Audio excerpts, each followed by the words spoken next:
ప్రేక్షకులందరూ నమస్కారం. ప్రస్తుతానికి మన స్టూడియోలో ప్రముఖ ఆధ్యాత్మికవేత్త వేదిక ఆస్ట్రాలజర్ కోనుగంట్ల సురేష్ బాబు గారు ఉన్నారు. గురుగారితో మాట్లాడేద్దాం. నమస్తే గురుగారు. మణికంఠ గారు నమస్కారం అండి. మే నెలలో మేషరాశి వారి పరిస్థితి ఏ విధంగా ఉండబోతుంది గురుగారు? మేజర్గా 5 గ్రహ మార్పుల కారణంగా వీళ్ళకి ఎలా ఉంటుంది? పాజిటివ్ అంటారు, నెగిటివ్ అంటారు, ఎలాంటి జాగ్రత్తలు తీసుకోవాలి మేషరాశి వారు? సో మేషరాశి కనుక చూసుకుంటే మనకి అక్షయ తృతీయ 30th ఫస్ట్ వెంటనే మనకి ఈ మే నెలలో స్టార్ట్ అవుతుంది. తర్వాత మనకి గురు పూర్ణిమ వస్తుంది. గురు పూర్ణిమ కూడాను మనకి ఆ రోజు ఆ తర్వాత రోజుల్లో 3-4 గ్రహాలు మారుతూ ఉన్నాయండి. అంటే లాట్ ఆఫ్ డైనమికల్లీ చేంజెస్ రాబోతున్నాయి అక్షయ తృతీయ తర్వాత, పర్టికులర్గా మనకి గురు పూర్ణిమ తర్వాత మనం చెప్పుకోవాలన్నమాట.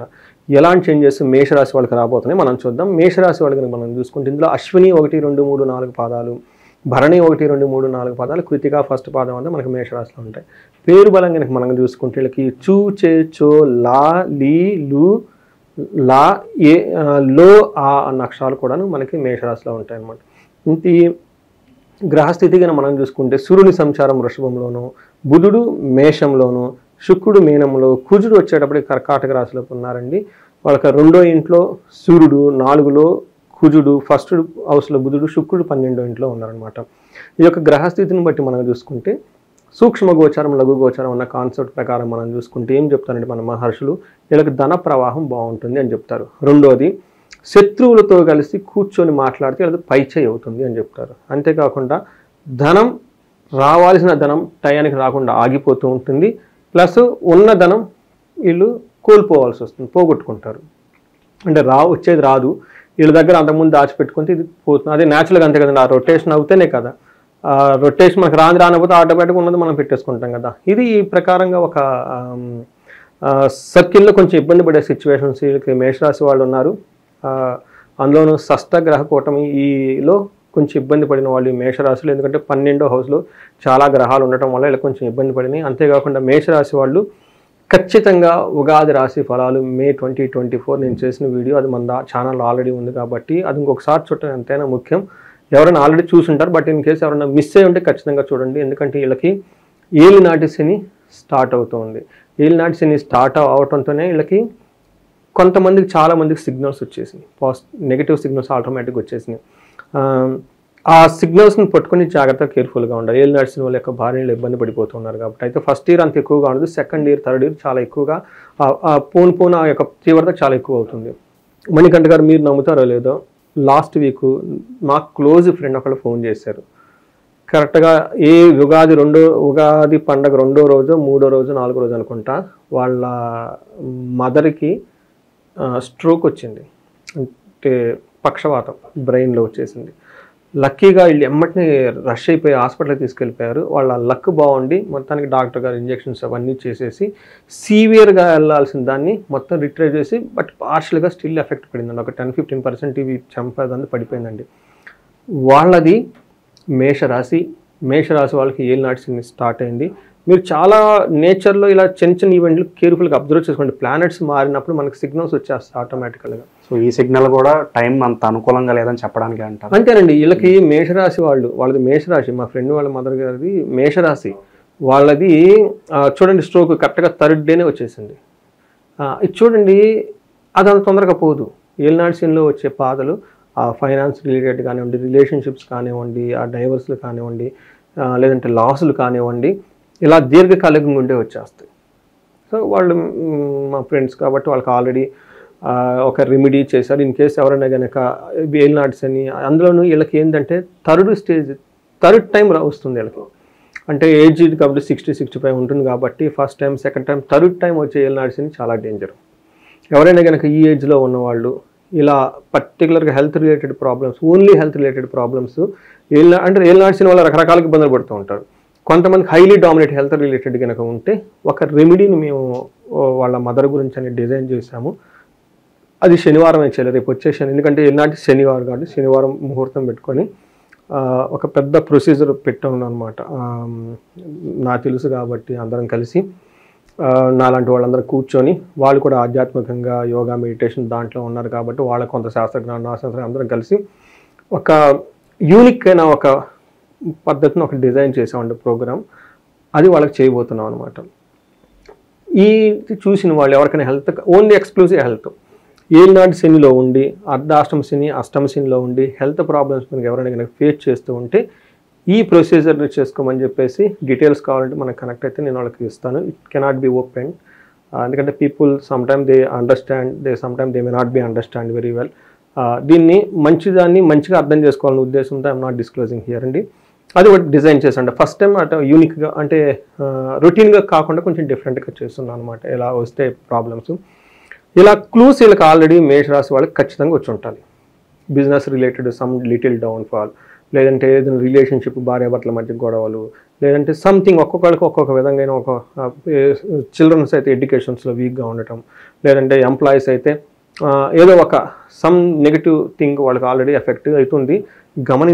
గమనించుకొని అలర్ట్గా ఉండాలి. ఇక్కడ నా నేను చెప్పబోయే పాయింట్ ఏంటంటే మేషరాశి వాళ్ళకి చాలా అలర్ట్గా ఉండాలి. చాలా అలర్ట్గా ఉండాలి. ఎక్కడైనా కనుక ఏదైనా నెగిటివ్గా సెన్స్ అయితే ఇమీడియట్గా స్టాప్ చేయాలి, ఆఫ్ చేయాలి. అవుతుందిలే అన్న ఓవర్ కాన్ఫిడెన్స్ ఏది చేయకూడదు. అందుకని ఉగాది రాశి ఫలాల్లో మేషరాశి వాళ్ళు ఎవరైనా కనుక మిస్ అయ్యి ఉంటే ఇంకొకసారి అందులో చూడండి, మనం చాలా క్లీన్గా ఎక్స్ప్లెయిన్ చేసాం. ఇప్పుడు కనుక చూసుకుంటే ఈ కాంటెక్స్ట్ మే మంత్లో ఎలా ఉండబోతుందంటే సూర్యుడు సెకండ్ హౌస్లో ఉండటం వల్ల ఎలాంటి ప్రాబ్లమ్స్ ఉంటాయంటే వీళ్ళ ఓన్ చేతితో మంచి అవకాశాలను వీళ్ళే పోగొట్టుకుంటారు. ఎలా అంటే హీనత్వం, దుష్ట సంసర్గో, మనస్తాప, శిరోవ్యధ, నిష్ఫలం కృషి వాణిజ్య విత్తరాశి గతౌ రవి. రెండో ఇంట్లో గనక సూర్యుడు ఉండటం వల్ల ఏమవుతుందంటే హీనత్వం అంటే నీచ బుద్ధి కలిగి ఉంటారంట. అంటే వాళ్ళ స్టాండర్డ్స్ వాళ్ళతో కాకుండా లోవర్ గ్రేడ్ వాళ్ళతో రిలేషన్షిప్ మెయింటైన్ చేయటం, వాళ్ళ అడ్వైస్ తీసుకోవటం, ఇవన్నీ చేసే అవకాశం ఎక్కువగా ఉంటుంది. దుష్ట సంసర్గు, దుష్టులతో సమాసం పడతారు. మనస్తాప, మనస్కానికి ఏదో బాధపడుతుంది. శిరోవ్యధ, తలనొప్పి, విపరీతంగా హెడేక్, ఇవన్నీ వస్తూ ఉంటాయి. అంతేకాకుండా నిష్ఫలం కృషి వాణిజ్యం, బిజినెస్ చేసిన, హార్డ్ వర్క్ చేసిన, వ్యవసాయం చేసిన అందులో వీళ్ళకి రిజల్ట్ ఉండదు అని మనకి శాస్త్రంలో చెప్తూ ఉన్నారు. అంతేకాకుండా 8th హౌస్లో సూర్యుని యొక్క దృష్టి ఉండటంతో నిరంతరం గొడవలు అవ్వటం, వ్యాధిని బారిన పడే అవకాశం ఎక్కువగా ఉంటుంది. మేషరాశి వాళ్ళు హెల్త్ విషయంలో చాలా కేర్ఫుల్గా ఉండాలి. ఒక రియల్ టైం ఇన్సిడెంట్స్ కూడా మనం ఇప్పుడు డిస్కస్ చేసుకున్నాం. ఇంకొక విషయం కూడా ఇక్కడ జరిగిందండి. నాకు తెలుసు, కాల్ వచ్చింది, ఒక లేడీ ఫోన్ చేశారు. వాళ్ళకి హెల్త్ బాగలేదు, పడుకొని ఉన్నారు. మేషరాశి వాళ్ళే. వీళ్ళకి పాపం హెల్త్ బాగాలేకపోతే వాళ్ళు మెయిడ్ ఎవరో వచ్చారంట. మీకు హెల్త్ బాగలేదు కదా, మీరు మా దేవుడిని నమ్ముకోండి పోతుంది, అది ఇదని చెప్పుకొచ్చారంట. వీళ్ళు కొంచెం ఆశ ఉంటుంది కదండి. ఆ తర్వాత సరే చూద్దాంలే ఎవరైనా పిలిస్తే ఇంక వాళ్ళు రావటం, వాళ్ళ ఫోన్లో వాళ్ళు వేరే మతానికి సంబంధించిన బాంబార్డ్ చేయటం, మీకు అది చేస్తాం, ఇది చేస్తాం, ఇక్కడికి రండి, అక్కడికి రండి, ఇటు పోండి, అటు పోండి, మొత్తం తిరిగేసి నాకు ఫోన్ చేశారు. ఏమంటే మీ వీడియో ఇప్పుడే చూశానండి, హీనస్తం దుష్ట సంసర్గం, అయ్యానికైనా ఒక జోడు ఉండాలండి. నేను పోయి మా మేడి మాట్లాడటం ఏంటండి, వాళ్ళు పోయి వాళ్ళ బంధువులు తీసుకుపోయి, వాళ్ళ బంధువులు ఇంకో చోట తీసుకుపోయి, అక్కడి నుంచి ఇంకో మతానికి తీసుకుపోయి, ఇక్కడి నుంచి ఇలా చేయండి, మీకు ఇవన్నీ మాకు చెప్పారండి. మతం మారితే ఈ సమస్యలన్నీ పరిష్కారం అవుతాయి అంటారు మీ ప్రకారంగా? సార్, ఎవరి దేవుని వాళ్ళ పద్ధతిలో వాళ్ళు నమ్ముకోవాలండి, అంతే కదా. మనకేమంటే స్వధర్మో శ్రేయోదాయక, పరధర్మో భయాభావక. నేను కంఫర్టబుల్గా మా ఇంట్లో ఉండగలుగుతానండి, మీరు మా ఫ్రెండ్, నేను మీ ఇంట్లో ఉండగలుగుతాను. అట్లానే మనకి కులదేవతలు, గ్రామ దేవతలు, ఇంటి దేవుడు, తర్వాత గురువులు, కుల గురువులు అని ఉంటారండి. వాళ్ళకి చాలా బలం ఉంటుందండి. మన పితృదేవతలు, వీళ్ళకి చాలా బలం ఉంటుందండి మన శాస్త్రాల్లో. మనకి ఈజీగా ఉండే విషయాన్ని తెలుసుకొని కంఫర్టబుల్గా హ్యాపీగా చేయటం చాలా ఉత్తమం. మోస్ట్ దాన్ని ఏమంటారు, Angel, beautiful, attractive, so lucrative, creative. అక్కడికి వెళ్ళి అక్కడ ఆ దేవుని ప్రసన్నం చేసుకుని ఆ పద్ధతులు అడాప్ట్ చేసుకోవటం, అక్కడ వచ్చే రిజల్ట్తో పోలిస్తే అందులో ఉన్న 10% ఎఫర్ట్తో ఇక్కడ మనం హ్యాపీగా చేసుకోవచ్చు అండి. It's all their own individual perception అండి. అండ్ లక్కీగా నాకు అన్ని మతాల వాళ్ళు కాల్ చేస్తారు. మీరు నమ్ముతారో లేదో, నాకు మిడిల్ ఈస్ట్ నుంచి కాల్ చేస్తారు. ఇక్కడ వాళ్ళు అక్కడ వాళ్ళు చెప్పి ఇంగ్లీష్లో మాట్లాడుతూ ఉంటారు నాకు, ఖతర్ నుంచి, ఈ కంట్రీస్ నుంచి. సో ఇతర మతాల వాళ్ళు కూడా ఈ రెమెడీస్ చేస్తారు, వాళ్ళు నమ్ముతారండి? రెమెడీస్లో కొంచెం చేంజ్ ఉంటుంది, బట్ వాళ్ళు యోగా చేస్తారు, మెడిటేషన్ చేస్తారు. తర్వాత మేము యోగా మెడిటేషన్ చేసినప్పుడు కొన్ని పరిహారాలు వాళ్ళ ఇండివిజువల్గా దేవుని బట్టి, ప్లస్ వాళ్ళు ఇవి జెమ్ స్టోన్స్ పెట్టుకుంటారు. కొంతమంది పర్లేదండి, మీ మీద నమ్మకం ఉందండి, మేము నాకు ఏదైనా ఉంటే మా బదులు మీరు చేసేయమని చెప్తారు. That's also good. బట్ జ్యోతిష శాస్త్రం లేని కంట్రీ లేదు ఫస్ట్ భూమి మీద. అది మీరు యూరోపియన్ యూనియన్ తీసుకున్నా, అమెరికా తీసుకున్నా, మిడిల్ ఈస్ట్ తీసుకున్నా, దుబాయ్ తీసుకున్నా, ఖతర్ తీసుకున్నా, ఏది తీసుకున్నా కానీ జ్యోతిష శాస్త్రం లేని కంట్రీ లేదు భూమి మీద ఫస్ట్. వీటన్నిటికీ ఆధారభూతం మన వేదిక ఆస్ట్రాలజీ. బట్ వాళ్ళు వాళ్ళ ఓన్ స్టైల్లో వాళ్ళు చేసుకొని అందులోనే పర్ఫెక్షన్స్ ఉన్నాయి. ప్లస్ కొన్ని సిస్టమ్స్ని అగైన్ మనం ఇండియాకి తెచ్చుకున్నాం. తజిక్ సిస్టమ్ అంటారు చాలా, అది గ్రీకులు తీసుకుని వెళ్ళిపోయారు ఇండియా నుంచి. వాళ్ళు దాన్ని ఓన్ స్టైల్లో మళ్ళీ అడాప్ట్ చేసుకొని దాంట్లో కొన్ని బెస్ట్ ప్రాక్టీసెస్ మనం చేసుకుంటాం అనమాట. వాళ్ళు జ్యువెలరీ పెట్టుకుంటారు కదండి, వాళ్ళు దేవుని చేస్తూ ఉంటారు. బట్ వాళ్ళు కొన్నిటికి మేము చెప్తారు ఏమండి మేము కొన్ని చేయలేమండి, రిస్ట్రిక్షన్స్ ఉంటాయి ఇంట్లో కానీ బయట కానీ, మీరు చేసేయండి అని చెప్తూ ఉంటాం. చక్కగా వాళ్ళు చేయించుకుంటూ ఉంటారు. వాళ్ళు బాగా హంబుల్గా మాట్లాడుతూ ఉంటారు. సో అలాంటిదైతే ఎక్కువ మంది కాదు, బట్ 100 కాల్స్ వచ్చినప్పుడు 1-2 వాళ్ళు 1-2 వీళ్ళు చేసుకుంటూ ఉంటారు. వాళ్ళు చేసుకుంటూ ఉంటారు, వాళ్ళకి నమ్మకం ఉంటుంది. ఇక గురుగారు ఈ రాశిలో ఏ నక్షత్రాలు ఉంటాయి, వాళ్ళకి ఎలా ఉండిపోతుంది గురుగారు?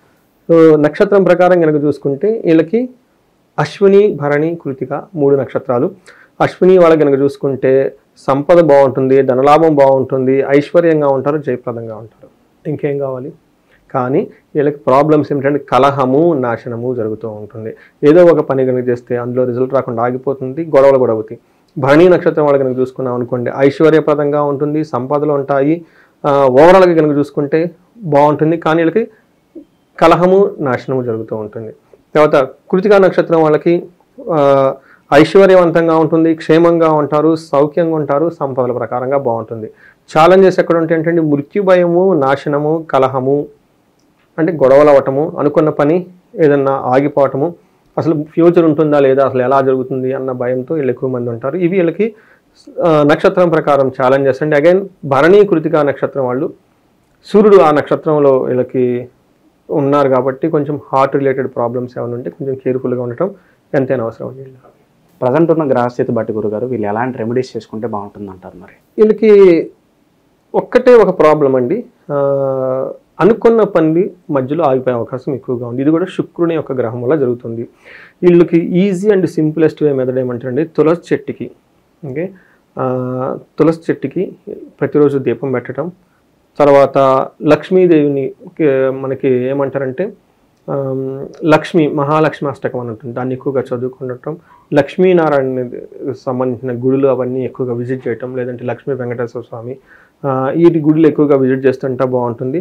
బట్ ఓవరాల్గా కనుక చూసుకుంటే వీళ్ళకి ఎవరికైనా మృత్యు భయం, కొంచెం అనుకున్న పనులు కాకపోతూ ఉంటే చండీ హోమం ఇంట్లో చేయించుకున్నా, చండీ పారాయణం చేయించుకున్నా, అమృత మృత్యుంజయ పాశుపత అభిషేకం చేయించుకున్నా. అంతేకాకుండా వీళ్ళకి మనకి ఆయుష్ సూక్తం అంటుంది వేదంలో, ఈ మంత్రం వాళ్ళు కాదనుకో బట్ వేరే వేద బ్రాహ్మణులు ఎవరైనా తీసుకొచ్చేసి పండితులు వాళ్ళు చాట్ చేయించుకొని ఆ జపతీర్థం వెలిగిస్తే సరిపోతుంది. ఇలా వాళ్ళు చాట్ చేయించుకున్నా కానీ బాగుంటుంది. ఎవరికైనా ధన ప్రవాహం ఇబ్బందిగా ఉంటే కనుక వీళ్ళకి కుబేర పాశుపత అభిషేకం చేయించుకున్నా, లేదంటే స్త్రీ సూక్తంతో సంపుటీకరణ చేసిన శీఘ్ర ధన ప్రాప్తి లేదంటే నష్టద్రవ్య ప్రాప్తి వరకు విశేష మహాలక్ష్మి అమ్మవారు హోమం చేయించుకున్నా కానీ ధన ప్రవాహం వస్తుంది. సో ఓవరాల్గా అంతా బాగుంది కాబట్టి ఇండివిజువల్గా వాళ్ళకి ఏమన్నా ప్రాబ్లమ్స్ మనం ఫేస్ చేస్తుంటే మ్యారిటల్ రిలేటెడ్ కానివ్వండి, ఇంకా ఏదైనా ప్రాబ్లమ్స్ మనం వీటితో పాటు వాళ్ళ జన్మజాతకం కూడా చూసుకొని కంపేర్ చేసుకుని వాళ్ళకి రెమెడీస్ ఇవ్వచ్చు. మే నెలలో ఓవరాల్గా మేషరాశి వారికి ఏ విధంగా ఉండబోతుంది, ఎలాంటి జాగ్రత్తలు తీసుకోవాలి, ఎలాంటి రెమెడీస్ చేసుకోవాలి, చాలా బాగా వివరించారు గురుగారు. ధన్యవాదాలు. నమస్కారం.